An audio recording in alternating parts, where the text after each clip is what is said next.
Bienvenue sur Coach Happy, le podcast de coaching qui accompagne les femmes et mamans actives et ambitieuses pour les aider à créer la vie et la carrière dont elles rêvent. Je suis Jenny Chamas, life coach et fondatrice de Coach Happy. Les informations que je partage ici sont disponibles sur mon site coachhappy.com. Abonnez-vous au podcast sur la plateforme de votre choix. Un nouvel épisode est disponible tous les mardis. Cette semaine, j'aimerais remercier Katiushka qui a donné son avis sur iTunes. Enfin, des conseils réalistes. Working maman également, je me retrouve complètement dans les situations décrites. Podcast avec des conseils pratiques que j'ai pu mettre en application immédiatement. Merci Coach Happy. Si vous voulez soutenir Coach Happy, écrivez vous aussi un commentaire sur Apple Podcast accompagné de 5 jolies étoiles. Je prendrai plaisir à remercier l'une d'entre vous dans le prochain épisode.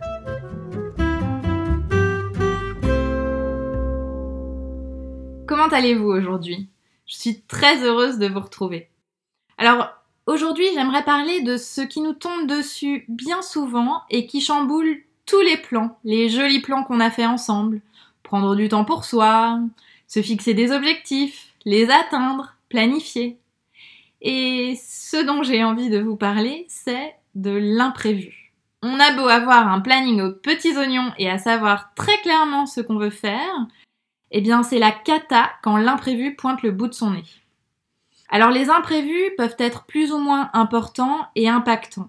Et dans cet épisode, je choisis de ne vous parler que de choses qui ne portent pas atteinte à votre vie, dans le sens de la vie et de la mort, mais qui impactent quand même votre quotidien et parfois même grandement vos émotions et votre vie en général.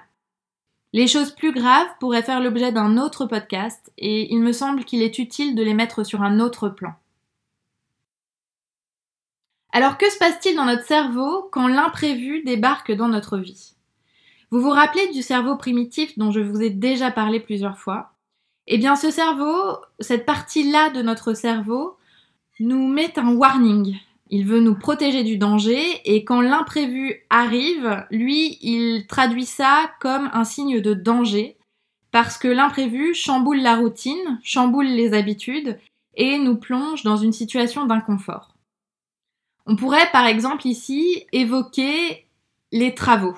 Admettons que vous venez d'acheter un appartement et que vous faites des travaux et que vos travaux prennent du retard. Là, votre cerveau primitif se met en alerte. Et tout de suite, vous allez avoir une pensée du type « c'est la catastrophe, comment je vais m'en sortir de ces travaux ?» Ça va créer en vous une émotion négative comme du stress ou de la frustration ou alors même de la colère. Et ça va générer dans votre vie des actions pas toujours utiles et un résultat probablement éloigné de ce que vous voudriez. Alors par exemple, si vous pensez que c'est la cata et que vous êtes super stressé, vous allez appeler l'entrepreneur et vous allez lui crier dessus en disant qu'il faut qu'il se bouge les fesses. Vous allez ruminer et puis le soir vous allez en parler avec votre partenaire et puis dans le stress vous allez vous fâcher dans la discussion. Notre cerveau a été câblé pour nous protéger de l'imprévu, de ce qu'il ne peut pas maîtriser. Il déteste ne pas être dans le contrôle. Son job, c'est de nous maintenir en vie et pour lui, le manque de contrôle, c'est un danger de mort. On est d'accord, les travaux qui prennent du retard, c'est pas vraiment un danger de mort.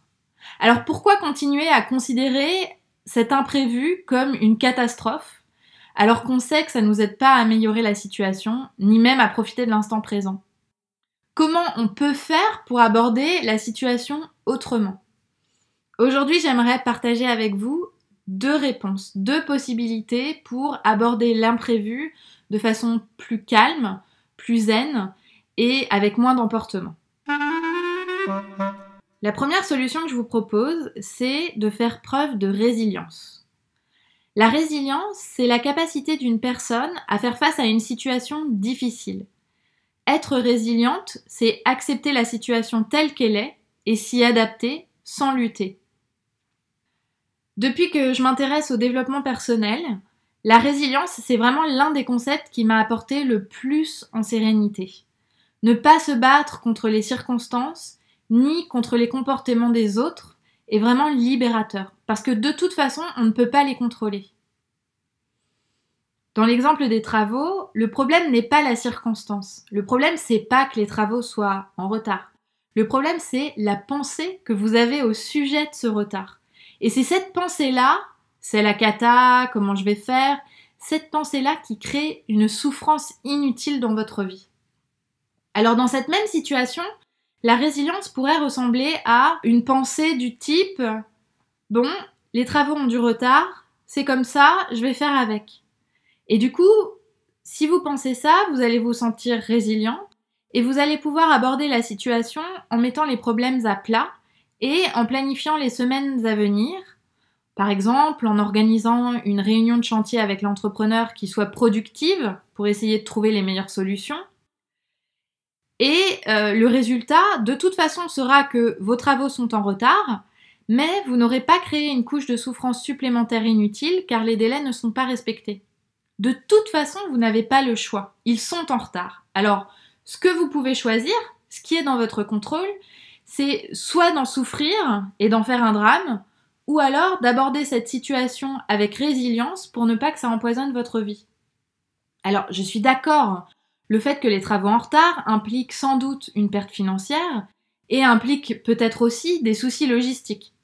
Mais quand vous pensez que c'est un drame, vous ajoutez de la difficulté à la situation. Alors, que vous dramatisiez ou non, vous subirez ces pertes financières. Donc, qu'est-ce qui est mieux ? De l'accepter, de faire avec et de penser à la suite, d'organiser le reste, ou alors d'en souffrir et de ruminer. Vous verrez qu'en étant résiliente, les bénéfices que vous pourrez trouver, c'est que vous vous sentirez plus apaisé et en général, vous allez gagner du temps. Donc, au lieu de ruminer sur le retard des travaux, vous pourrez en profiter pour prévoir en amont l'aménagement futur et, par exemple, commander tous les meubles dont vous aurez besoin. Une deuxième solution que je vous propose, c'est d'apprendre à dire non. Donc, en général, quand l'imprévu pointe le bout de son nez, ça s'additionne au reste. Et quand on est une working mom, on est très occupé la plupart du temps. Et donc, on n'a pas vraiment besoin d'imprévu. On n'a pas vraiment besoin d'avoir une chose qui s'ajoute, un truc qui s'additionne. Ce que je vous propose ici, c'est de faire des choix. De vous poser la question, quand l'imprévu arrive, de ce que vous voulez faire et comment vous avez envie de le gérer. Parfois, vous n'aurez pas le choix. Vous serez obligé de gérer cet imprévu. Par exemple, si votre enfant tombe malade ou que vous tombez malade vous-même, vous allez devoir prendre ce temps pour le gérer. Mais il y a des situations où on a un peu plus de choix. Par exemple, imaginez un projet supplémentaire qui tombe au boulot et vous êtes déjà vraiment très occupé. Vous avez le choix. Alors le choix, il est assez large. Vous pouvez dire non à ce nouveau projet. Vous pouvez dire non à d'autres projets. Vous pouvez dire non à ce dîner prévu avec vos copines parce que vous préférez rester plus tard au boulot pour assumer ce nouveau projet. Vous pouvez dire non à vos enfants, vous allez rentrer plus tard et puis vous ne pourrez pas jouer avec eux ce soir. Ou alors vous pouvez dire non au projet lui-même, au boulot, et ça aura peut-être des conséquences sur votre travail ou les relations avec votre entourage. Mais finalement, on a toujours le choix et on ne peut pas faire plaisir à tout le monde. C'est impossible de contenter tout le monde. On ne peut pas contrôler ce que les gens pensent de nous. Il y aura toujours des gens qui ne nous aiment pas. Donc autant apprendre à dire non en pensant à soi d'abord, à ce qui est important pour nous, et en priorisant ce qui est important. Et une chose que j'aimerais vous proposer aussi ici, c'est d'apprendre à dire non sans vous justifier. Bien souvent, on dit non et on élabore. On explique pourquoi avec toute une tartine. Ou alors même, on ment et on trouve une excuse bidon pour dire non. Et si vous essayez de dire non sans vous justifier, juste avec bienveillance et gentillesse, et tout simplement parce que vous n'avez pas envie et parce que vous choisissez de faire autrement. La société nous apprend à être conciliante, surtout quand on est une femme. Une femme parfaite, c'est celle qui dit oui à tout, c'est celle qui est arrangeante, c'est celle qui est vraiment sympa, qui est là quand il faut, qui aide tout le monde, qui est la parente d'élèves quand tous les autres parents de la classe ne peuvent pas l'être, qui est celle qui reste plus tard au bureau pour aider les gens autour, qui est celle qui rentre plus tôt à la maison parce que papa ne peut pas rentrer plus tôt, etc. Mais j'aimerais souligner une chose. Vous pouvez toujours choisir. Vous pouvez dire non si vous voulez faire autrement. C'est aussi un choix que vous avez. Et ce choix comporte des conséquences. Oui, les conséquences seront peut-être que vous ne ferez pas des heureux partout. Et j'ai envie de vous dire, et alors, quel est le problème ? Et l'idée, c'est pas de devenir à tout prix égoïste. L'idée, c'est juste de vous montrer ici que vous avez le choix. Vous avez le choix de dire non et vous avez le choix de gérer l'imprévu comme bon vous semble. Les bénéfices de dire non, vous verrez, c'est le soulagement. Vous vous sentirez soulagé parce que vous vous sentirez moins débordé. Vous ferez des choix et vous ferez le choix de ne pas tout faire. Et finalement, ça vous permettra d'avoir un peu plus de temps. Vous vous sentirez aussi plus en contrôle de votre temps et de votre vie. Alors, si vous voulez essayer ce que je vous propose, comme premier petit pas, voilà ce que je vous suggère. La prochaine fois qu'il vous arrive quelque chose d'imprévu et que votre cerveau se met en alerte, je vous propose l'exercice suivant. Première chose, arrêtez-vous un instant. Respirez un bon coup et demandez-vous dans quel état d'esprit vous êtes vis-à-vis de cet imprévu. Observez sans jugement vos pensées, soyez curieuse. Et deuxième étape, essayez au choix ou en combo l'outil qui se prête le mieux à la situation dans laquelle vous êtes. Premier outil, la résilience. Et deuxième outil, dire non. Vous verrez ce qui se prête le mieux, essayez et partagez avec nous sur le site de Coach Happy les résultats. Vous avez aimé le podcast ? Vous vous reconnaissez dans les exemples ? Vous vous dites que tout ça, c'est top, mais ce serait encore mieux si vous arriviez à appliquer ce dont je vous parle. Vous aimeriez avancer plus vite et être accompagné dans cette aventure ?